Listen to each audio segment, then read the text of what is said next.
আসসালামু আলাইকুম। আসেন কাস্টার্ড বানানোর গল্পটা বলি। কাস্টার্ড বানাতে ১ লিটার দুধ আমি নিয়ে নিলাম চুলায়, এবার বসিয়ে দিয়ে মাপ মতো চিনি কিন্তু নিয়ে নিয়েছি।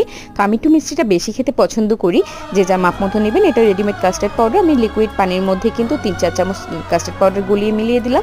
কিন্তু থিকনেস পছন্দ হচ্ছিল না বলে একটা ডিম নিয়ে তার মধ্যে পানি দিয়ে কাস্টার্ড পাউডার আরও ২-৪ চামচ নিলাম।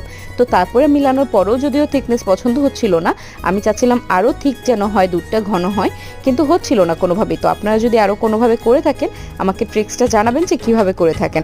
তো তারপরে কিন্তু আমি দুধটাকে নামিয়ে নিয়েছি জাল করে করে, এইরকম ঠিক হয়েছিল আমারটা। আর এইবার আমি 2টা পাত্রে কিন্তু সার্ভ করব। তারপর আমি এর মধ্যে কিছু ড্রাই ফ্রুটস ইউজ করব।